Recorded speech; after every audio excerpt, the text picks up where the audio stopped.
Good day everyone. I am Jericho Biapin, a BSc Mathematics student from Negros Oriental State University. For today's presentations, I will be discussing the Code of Ethics for Professional Teachers, specifically the Articles 7 and 13. So these articles focus on the relationship of teachers with school officials, learners, parents, and community, as well as the teacher's personal conduct, disciplinary actions, and effectivity of the Code of Ethics. So let's begin. Before we proceed, here are the objectives of these presentations.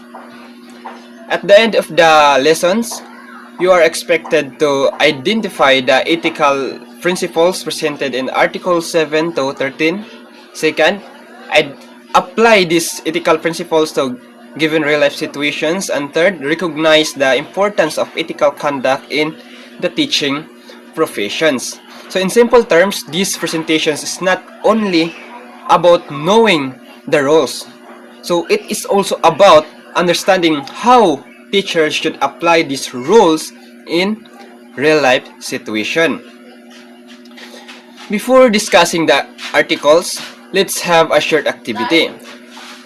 This activity called ethical or unethical. So I will present situations. I want you to think about the actions of the teachers and decide whether it is ethical or unethical. Right?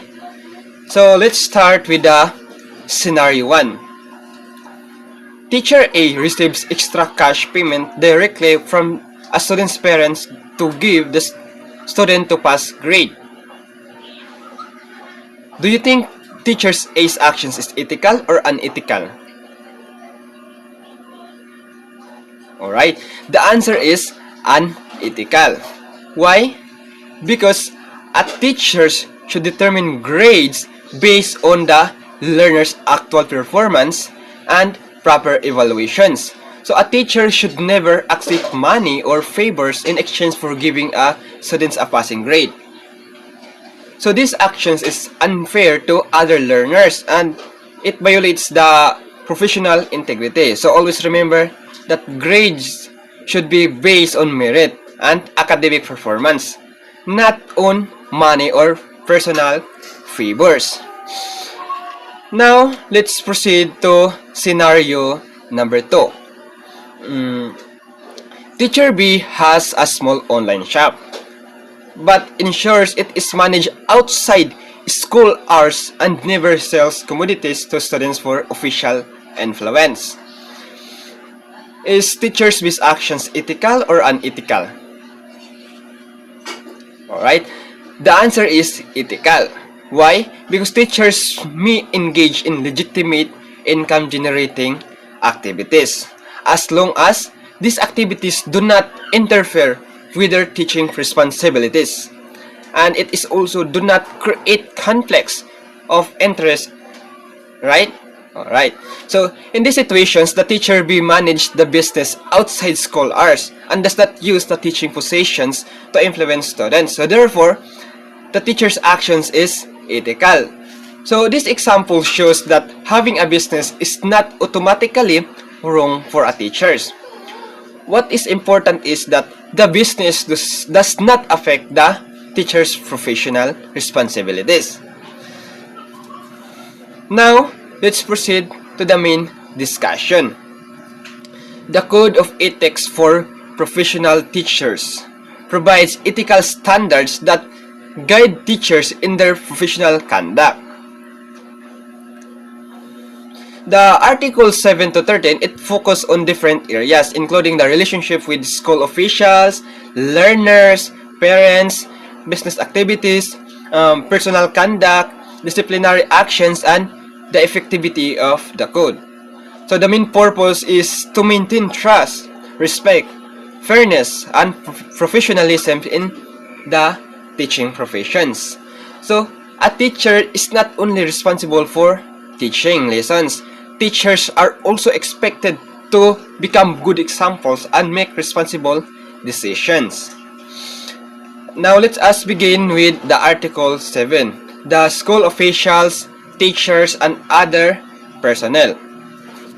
So these articles emphasize the importance of professional courtesy, cooperations, and fairness among teachers, school officials, and other school personnel. So school officials should support teachers and other personnel in performing their duties. So teacher should also be given opportunities for professional growth. And another important point is that dismissal from service should only happen for a valid cause, and employment should follow applicants' roles and contracts. So in simple terms, teachers and schools officials should treat each other professionally and fairly. Because a healthy working relationship among school personnel is important because it creates a better environment not only for teachers but also for the learners. Next is Article 8.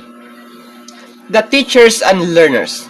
So this is one of the most important articles. Why? Because it focuses directly on the relationship between teachers and the students. So teachers have the right and duty to determine grades and promotions through proper evaluation. So this means that the grades should be based on the learner's actual academic performance. And also the teachers must prioritize the welfare of learners and must not discriminate against them. Right? So teachers should not accept gifts or favors in exchange for special treatment or cohesions. And also the evaluation should be based on merit and academic performance. So teachers must also avoid corporal punishment and also help learners who are experiencing problems and difficulties. So for example, if a teacher gives a high grade to a student because the student's parents gave a gift, that would be unethical, right? So teachers should always be fair and objective. Now let's move to the article number 9, the teachers and parents. Here, teachers should maintain a cordial and respectful relationship with parents. And also the parents should be informed about their child's progress and deficiencies. So when communicating with parents, teachers should be honest, tactful, and understanding. So the parents' concerns should also be listened to sympathetically. For example, if a parents ask why their child is having difficulty in a subject, the teacher should explain the situations respectfully instead of blaming or embarrassing the student. Teacher-parent cooperation is important because both teachers and parents have a role in guiding and improving the learner. Next is the article number 10, the teacher and business. Teachers may engage in legitimate income-generating activities. However, these businesses should not negatively affect their teaching duties. So, teachers should also maintain a good reputation in financial matters. Most importantly, teachers should avoid conflicts of interest, especially when school communities or students are involved. For example, a teacher should not pressure students to buy products from the teacher's business. So the teacher should also make sure that the business activities do not interfere with teaching responsibilities. So therefore, earning additional income can be acceptable, but teachers must always maintain professionalism and follow existing regulations, right? So now we have article number 11, the teachers as a person. So these articles reminds teachers that they should live with dignity at all times. So self-discipline should guide their personal favor. So teachers are expected to become role models for their learners and fellow teachers. So the professional conduct does not only apply inside the classroom, it is also applied outside the school. So This is important because a teacher's behaviors can influence other people. So therefore, teachers should always think carefully about their actions and decisions because their characters can affect how people viewing the teaching profession. Next is Article 12, Disciplinary Actions. So this article explains that violating the code of ethics may result in disciplinary actions. The possible consequences may include revocations of the professional license, suspension, or reprimand. So this shows that the code of ethics is not simply a list of suggestions. Teachers are expected to understand and follow it. Because professional teachers have responsibilities, and violating ethical standards can have a serious professional consequences. So therefore, teachers should always be aware of the code and practice ethical behaviors in their daily work.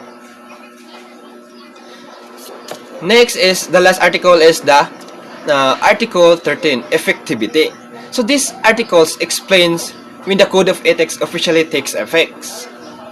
So the code takes effect upon approval by the Professional Regulation Commission. So it becomes effective after 60 days following its publications in the official gazette or in the newspaper of general circulations, whichever it is earlier.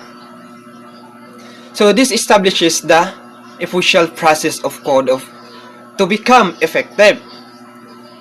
Now, let's summarize the important points from Article 7 to 13. First, teachers should always prioritize the welfare of learners and always treat them fairly. Right? Second is, teachers should practice self-discipline and maintain dignity. Third, teachers should avoid conflicts of interest and improper business practices. Fourth, teachers should respect and cooperate with school officials and fellow personnel. Fifth, teachers should maintain a respectful relationship with parents. And lastly, teachers should understand that ethical violations can have professional consequences. So these principles help teachers perform their responsibilities properly and maintain the trust of learners, parents, colleagues, and the community. To conclude, being a teacher is more than simply delivering lessons inside the classroom. Teachers are expected to act professionally, responsibly, and ethically in their relationships and decisions. The Article 7 to 13 reminds us that teachers should treat learners fairly, work respectfully with colleagues and parents, avoid conflicts of interest, maintain personal dignity, and follow professional standards. Following the Code of Ethics helps maintain trust, respect, and professionalism in the teaching professions. So, as a future teachers, we should remember that every decisions we make can affect our learners and the people around us. So let us always choose to act with integrity, fairness, responsibility, and respect. And that ends my presentations about the Code of Ethics for professional teachers, especially the Article 7 to 13. Thank you very much for listening and also for participating in our activity. Always remember, every ethical decision shapes tomorrow. Once again, I am Jericho Hapin. Thank you and have a great day.